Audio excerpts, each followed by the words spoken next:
con ella, puedan poder hacer su trabajo, su perspectiva. Y eso, bueno, esto se entiende igual como una actividad dentro de las movilizaciones, entonces buscar ese sentido también, que sea una instancia de discusión y de reflexión. Ya, gracias. Voy a poner una luz para que... No, tampoco quizás que imágenes de la NASA nos traje. Eso es lo que voy, digamos, propio de las inseguridades que cada uno tiene y se apoya en algo. Algunos se apoyan en papel y otros nos apoyan en unas cosas que proyectamos, en fin. Bueno, les agradezco la invitación. De verdad me siento honrada en que quisieran trabajar algo académico.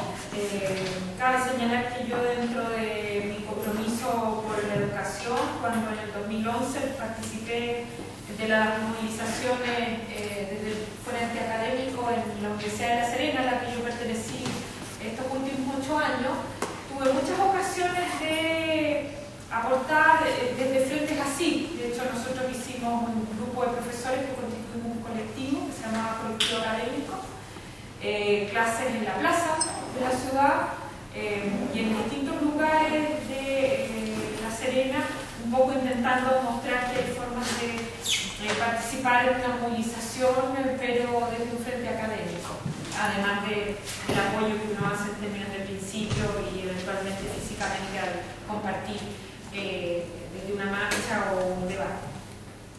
Bueno, en función de lo que la invitación que yo recibí, yo preparé algo breve pensando más bien en aprovechar las circunstancias para promover el contexto que me invitó, que es una jornada de discusión. De allí que más que yo preparar una clase formal y con recitación de tema, quiero plantearle una sutil panorámica al tema y detenerme en dos categorías. En realidad es en una categoría representada en una mujer con nombre y comillas apellido, y en el otro caso en una categoría donde, si bien no tengo una mujer con nombre y apellido, perfectamente la van a poder individualizar muy bien. ¿Ya? Entonces, a ver, si uno quiere hablar sobre la mujer en la historia, hay que tener en cuenta una cuestión básica de la epistemología de la historia, y es que la vieja historia o la historia herodotiana, entiéndase aquella historia que se inspira en los principios teóricos postulados por el padre de la historia o el reconocido padre de la historia, Heródoto de Halicarnaso, y en la que se inscribe a su vez la contribución científica que va a hacer el siglo XVIII y XIX al calor de Ranke y otros teóricos. Es una historia androcéntrica. ¿Qué quiere decir esto? Recoge un concepto griego, andros, Andreas, que es hombre. Es una concepción de la historia que se concentra en torno al papel del varón, estimado el sujeto y objeto de la historia, ¿ya? Y en este caso habría que decir varón en el más profundo rigor científico, ¿ya? Sin matices. La nueva historia, o la Nouvelle Histoire, como la llamaron los franceses a comienzos del siglo XX, pero en realidad ya se hablaba de Nouvelle Histoire a fines del XIX, en algunos artículos de publicación que se daba no solo en Europa, sino también en Estados Unidos y en Canadá. Empezó a aparecer con frecuencia la expresión Nouvelle Histoire, que es la que al castellano se ha traducido en Nueva Historia, y que en realidad, por sobre el marco de escuela de pensamiento que ha tenido la derivación del concepto, asociado a casi sinónimo de escuela francesa, ¿ya? Independiente de esa derivación, por nueva historia se ha querido aludir a esa forma de entender la historia que obedece a una mirada posterior al siglo XIX y que cobija, entre otras convicciones, la posibilidad y el convencimiento de que la historia puede ser ciencia, es una ciencia social más, tiene método y también dentro de ese contexto, tiene nuevos horizontes que convocan la disciplina, que salen de la mirada androcéntrica, ¿ya? Sin embargo, para llegar a interesarse en la historia en la mujer, necesitaron por lo menos sus buenos años, porque cuando la historia cambia, podríamos decir radicalmente de perspectiva y vive esta suerte de revolución conceptual que la vive entre fines del XIX y comienzos del XX, y que pudiéramos decir su primer hijo de este parto doloroso es el surgimiento de la revista de los Anales, o Les Années d'Histoire Économique et Sociologique, que es una revista que tradicionalmente la conocemos como Los Anales, y a veces se confunde la revista con la escuela de pensamiento que creó. Bueno, esa revista, que nace en 1929, es literalmente fruto de este parto difícil que implicó el cambio de la epistemología de la historia, ¿ya?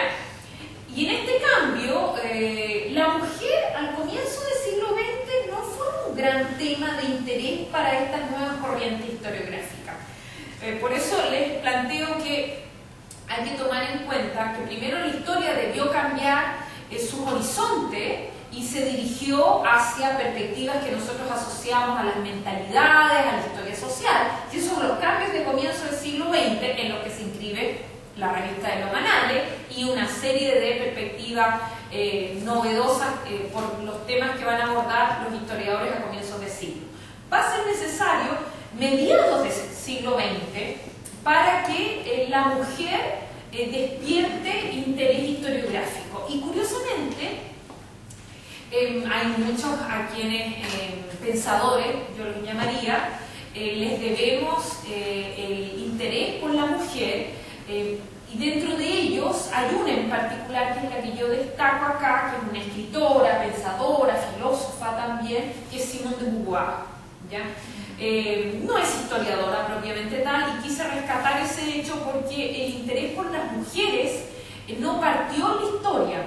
El interés por el papel de la mujer, indirectamente en la historia y en otros ámbitos, por la mujer como un ser de emociones, como un ser hacedor, desde un ángulo distinto, parte de la literatura.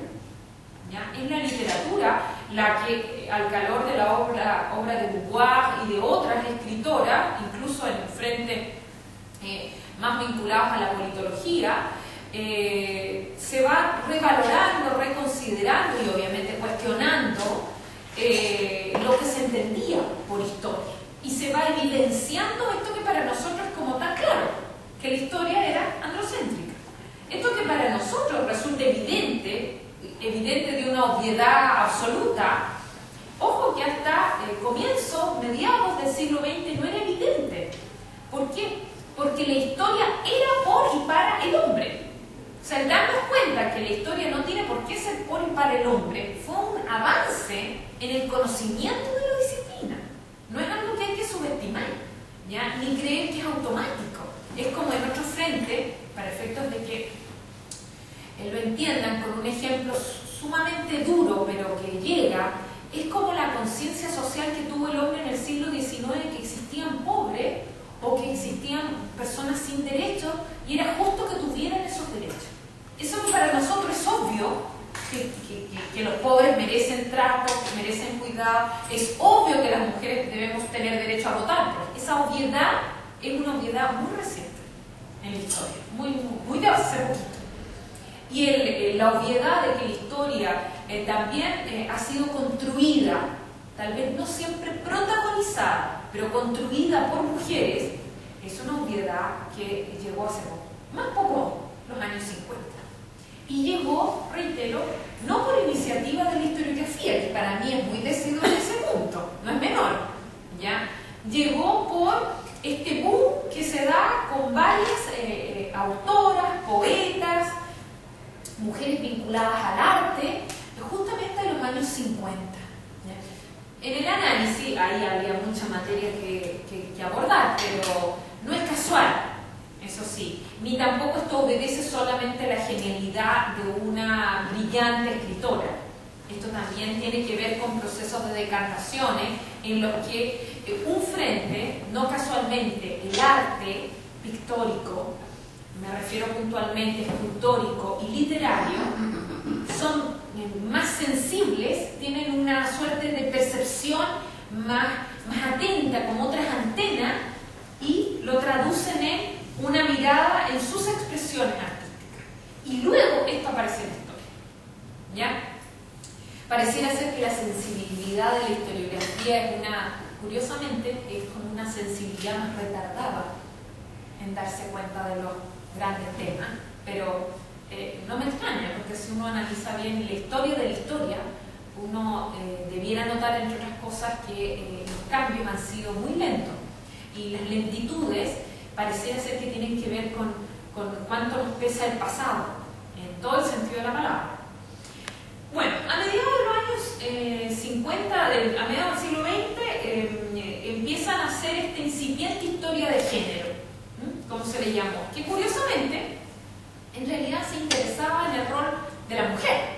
Porque, ojo que los géneros formalmente son dos, aunque hoy por hoy, estamos en el 2013, de allí que uno no puede ser indiferente al acontecer. Esta visión más tradicional de que los géneros son dos es una visión que yo le veo corta vida, porque estamos caminando hacia una sociedad donde se está considerando la existencia de un tercer y cuarto género, ¿ya? Sin descuidar puntualmente para efectos del cuarto género en el que se inscribe el caso de las personas transgénero, ¿ya?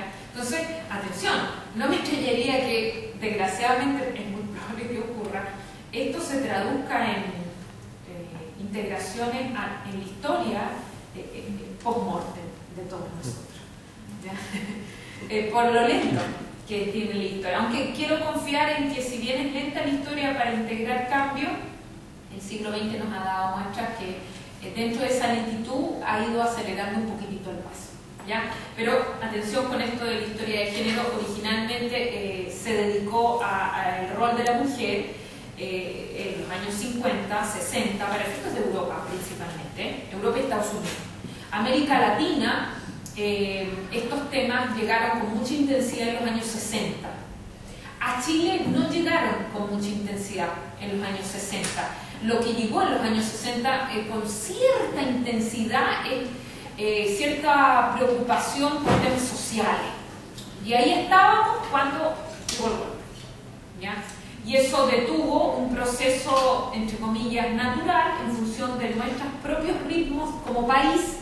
Interrumpió un proceso, no solo lo interrumpió, sino que impidió que tuviera sus transformaciones naturales que podían explicar que tal vez la historia de género no tuviera mucha vida en Chile. Hay países donde la historia de género duró unas cuantas décadas, ¿ya? En fin, no sabemos, porque eso sería entrar como en una historia de la fantasía de lo que pudo haber ocurrido, pero no ocurrió. Lo que sí ocurrió es que en nuestro proceso de evolución histórica como creadores de pensamiento, en los años fines de los 60 y actualmente después del golpe, Chile ve interrumpida una transformación natural al calor de las intensidades propias que el país iba a seguir, y ve cierto retroceso en el fortalecimiento de visiones de la historia pre-1921. O sea, volvíamos a la visión más rankiana profunda, digamos, que tiene sus aspectos positivos. Ojo que a veces uno tiende al pobre Ranke a casi estigmatizarlo, cuando en realidad el positivismo hizo grandes aportes a la cientificidad de la historia. Sin embargo, también se quedó en ciertas convicciones que hoy ya no se aceptan, como por ejemplo que la historia puede llegar a una verdad. Eso es inaceptable. En fin, pero la rigurosidad del método, la sistematización del trabajo, son cuestiones que uno debe valorar y que se las debemos a los positivistas, no a Heródoto, ¿ya? Bueno, con nuestro proceso ocurrió que al darse el golpe y detenerse este ritmo que llevábamos, obviamente con mucho caos desde fines de los 60 hasta comienzos de los 70, caos también en el campo de la historia en Chile, que eran años muy intensos para bien y para mal, no pensar solo la intensidad en términos de alegría, sino intensidad en términos de grandes discusiones muy apasionadas de los especialistas. Y de una historiografía chilena muy reacia a integrar estas nuevas perspectivas. Menos se podría hacer por este cambio que va a ocurrir en el país y este como retroceso que vamos a vivir y que va a provocar ¿qué cosa? Que al volver a la democracia, Chile va a vivir un proceso muy sui generis en la historiografía. Porque se van a dar ciertos como boom temáticos, entre otras cosas, la historia de género, cuando el resto del mundo ya está como en otra cosa respecto a la historia de género. Y no solo, sino también en el ámbito de la historia de la pobreza, de la marginalidad, todos estos temas que en algún momento a nivel mundial fueron un boom y despertaron muchas pasiones, muchas obras, pero después se fueron decantando, porque la historiografía tiene modas, ¿ya? Y la decantación genera reequilibrios. Bueno, eso no ocurrió con nosotros. Yo diría que recién siento que en este nuevo siglo, del 2000 en adelante, como que estamos recuperando cierto equilibrio, ¿ya? Yo recuerdo en otro frente que sirve para efectos del caso lo que ocurrió con la historia oral. Cuando volvimos a la democracia hubo como un boom. Todo el mundo quería hacer historia oral, se escribían, había congresos y el resto del mundo, disculpen la expresión, pero no estaba ni allí con la historia oral. Porque la historia oral tuvo un boom universal en los grandes macrocentros historiográficos en los años 40 y después ha quedado como mecanismo para construir la historiografía de los países ágrafos, pero dejó de tener esa potencia entusiasta. En cambio en Chile llegamos como más tarde a todo y en realidad esto hay que considerarlo, porque inclusive esto influye en las perspectivas que nosotros tenemos a escalas generacionales distintas, pero sobre los temas. O sea, yo estudié historia en dictadura y la mirada que yo tuve del medioevo es una mirada que en algunos frentes tuve grandes profesores, yo siento de historia medieval, pero con un dejo muy tradicional, ¿ya? Y siento que todavía a Chile le hace falta una renovación profunda, justamente en los campos en los que yo me muevo, porque hablar de ciertos temas como de historia de género en el mundo medieval todavía sigue pareciendo como novedoso. Y eso a mí me parece grave, porque de novedad no tiene nada. Y si bien uno pudiera decir, bueno, esto es algo a mi favor, yo tengo un caballito de batalla original, no tengo ningún caballito de batalla original, porque sobre estos temas se ha escrito muchísimo, las perspectivas están renovadas en los países desarrollados hace mucho tiempo, los profesores enseñan con esas perspectivas renovadas. Sin embargo, en países como el nuestro, todavía la perspectiva es muy tradicional, y eso implica que uno deja reducido a tierra como de lo anecdótico estos temas, cuando no lo debieran ser. Bueno, cuando la mujer se convierte en un tema de interés historiográfico, se da lo que yo les planteo ahí como una atención por el rol de la mujer como sujeto de la historia, y en analizar el rol de la mujer desde los años 50 hasta hoy, no tanto en Chile, por esta pausa que tuvimos, recorrer este rol de la mujer como sujeto de la historia desde sus roles privados, que fue el principal campo de interés. Cuando parte el interés por detenerse en la mujer, primero parte por observar y analizar los espacios naturales de desenvolvimiento de la mujer, que eran los espacios domésticos.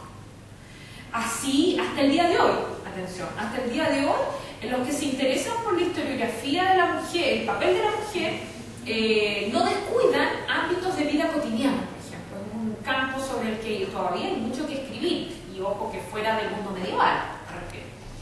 Y lentamente de ese espacio, que es el espacio privado, se fue caminando el interés historiográfico hacia el espacio público, o sea, a interesarse cada vez más en aquellas mujeres que tienen labores, tareas en el mundo público, fuera de la casa. Y así se explica, por ejemplo, que en Europa ya en los años 60 hubiese mucho interés, entre otros temas, por ejemplo, por el tema de la prostitución en la historia. ¿Ya? El tema de la prostitución tiene que ver con algo de la vida privada, prácticas asociadas a la cotidianidad, a la sexualidad, pero también a la mujer en el mundo público. ¿Ya? Bueno, habría mucho más que decir, pero el tiempo se supone que yo me debo atener a cierta como media horita.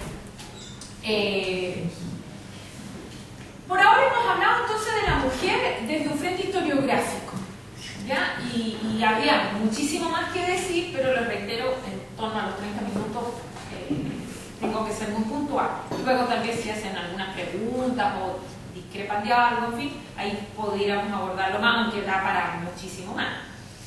El otro punto que hay que aclarar bien es que cuando se habla de la mujer en la Europa feudal, digamos, que es lo que formalmente a mí se me invitó a pronunciarme, a mí me vino la duda, ¿qué querían decir con ese tema? Pero para evitar iniciar un ires y venires de correo, me lo tuve, digamos, y lo planteo acá. Uno no puede hablar en el mundo medieval de una mujer para todo el periodo. Hay muchas mujeres y que se circunscriben en 3 macroetapas. Nosotros por conveniencia, o lo que algunos llamamos por comodidad historiográfica, así comodidad, sin pelos en la lengua, seguimos hablando de medioevo. Pero en rigor no existe el medioevo. Lo que existen son 3 macroépocas difíciles de definir sus fronteras temporales y geográficas porque son muy relativas. Y estas macroépocas, la primera de las cuales fue creada en los años 50 como época historiográfica del siglo XX, es la tardoantigüedad, el feudalismo, donde se supondría se cobijaría el tema nuestro, y el tardo medioevo. Y les hago hincapié en el detalle de que no solamente es difícil de detectar las fronteras cronológicas de estos periodos, sino geográficas también. Porque un ejemplo que yo menciono en clase a menudo, el tardo medioevo, para efectos de Italia, de la península itálica, ¿ya? Las incipientes repúblicas de la península itálica, el tardo medioevo efectivamente uno puede decir que llega hasta por allá por el siglo XIV. Pero en España el tardo medioevo llega tranquilamente hasta tal vez siglo XVI, siglo XVII. Porque hay una serie de elementos propios de ese periodo que en la estructura ibérica, tanto de España como de Portugal, se prolongan, ¿ya? Entonces, mientras el resto de Europa está efectivamente viviendo en plenitud la edad moderna, una parte de Europa no, y no es menor, porque esa parte de Europa tiene que ver con nosotros, ¿ya? Entonces, esto de las fronteras es muy complejo, y tener también en cuenta que si bien uno habla de los periodos, no cree que automáticamente ya en la mañana del 1 de enero del 1500 esa sociedad ya se sentía mundo moderno, porque de seguro se siguió sintiendo mundo medieval. Entonces, el rol de la mujer, los roles de la mujer en el feudalismo europeo, en realidad yo me voy a tener un poco a partir de lo que les voy a proponer, a 2 periodos: a la edad feudal propiamente tal, o lo que se conoce como alto medioevo, y parte del tardo medioevo. En torno a esos periodos que yo me voy a tener en 2 casos. Cuando hablamos entonces de medioevo, yo simplemente ubiqué este mapa para efectos de tener presente cuál es el marco geográfico en que nos estamos moviendo. Nosotros nos estamos moviendo principalmente, a ver si por acá me va a aparecer el no. Ahí me parece. Nos estamos refiriendo a esta zona. O sea, parte de la actual Francia, centro, norte de Italia, buena parte de Alemania, algo de lo que actualmente está comprendido en República Checa. Fundamentalmente, esa es la gran zona feudal por excelencia, ¿ya? Y tardo medieval temprana, la que inicia los cambios, por ejemplo, renovaciones urbanas, reactivación de la economía y una serie de cuestiones que vienen de la mano de un resurgimiento de mujeres también, ¿ya? Cuando hablamos de mujeres en el feudalismo, yo hice este cuadro para un poco ilustrar a qué me refiero. ¿Ya? Aquí yo ubiqué algunas tipologías, pero hay muchas más que les intento representar. Incluso en ese que yo les estoy marcando hay signos de pregunta, porque a lo que aludo es al hecho de tener presente que hay muchas otras mujeres que no están representadas. O sea, uno debería hablar más bien del rol de las mujeres, porque no hay un estereotipo de mujer. Esa visión es una visión más bien tradicional, patriarcal, ¿ya? Y obviamente androcéntrica.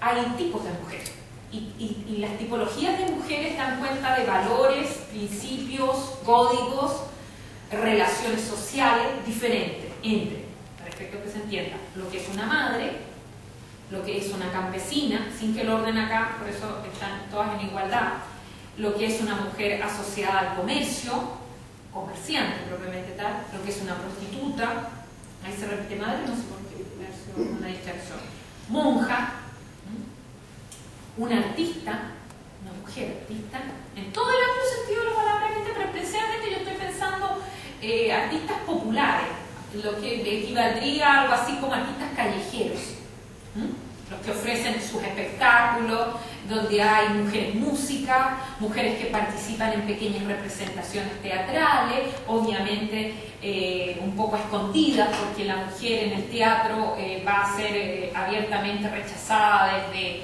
la antigüedad, y eso es un punto común con el mundo clásico, hasta tranquilamente siglo XVII, XVIII, incluso XIX. En otro frente, mujeres vinculadas al mundo intelectual, mujeres reinas, que quizás en ese frente es donde más mujeres se conocen. Mujeres, mundo político, visión tradicional, herodotina, ¿ya? Mujeres que vagan por las ciudades, que es una cuestión que a menudo se lo descuida, ¿ya? Incluso la sola expresión, uno a veces habla de la ciudad y de los vagabundos, y uno no le da género a la población, y casi automáticamente debo reconocer que a mí también me ocurre, uno va y si debe traducir eso en imágenes, uno imagina un vagabundo, un varón, pero se olvida que había muchas mujeres también que vagaban por la ciudad, que deambulaban, que pedían limosna, que a veces se prostituían y que no son exactamente la otra prostituta, ¿ya? Y otra categoría de las muchísimas más que hay, yo coloqué algunas de las principales, donde estaba el otro madre, ahora recordé lo que iba a colocar y no lo hice, iba a poner hija, ¿ya? Y en fin, mi inconsciente abuesa puso 2 veces más. Las parteras. La partera, yo esta vez escogí 2 tipologías chiquititas de las que les voy a hablar un poquito y ahí cerraríamos. Pero la partera es una figura muy importante porque en la partera van a nacer muchas brujas.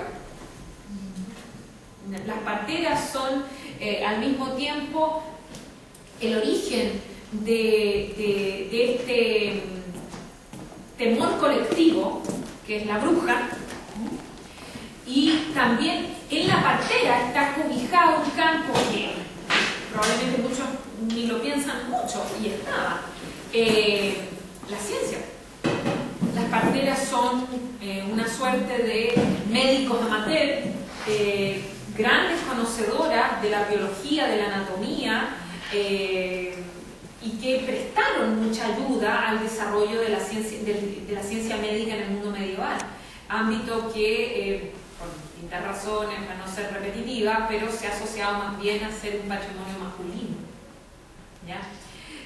También en la partera, y en esta dimensión que va a tomar negativa, asociada a esta serie de prácticas que ella va a cultivar para efectos de llevar a puerto un buen parto, que los partos desde siempre y hasta el siglo XIX fueron un gran desafío médico por todos los riesgos que implicaba, y las parteras en el mundo medieval, que en términos científicos es un mundo con más prejuicios respecto al conocimiento popular científico, ¿ya?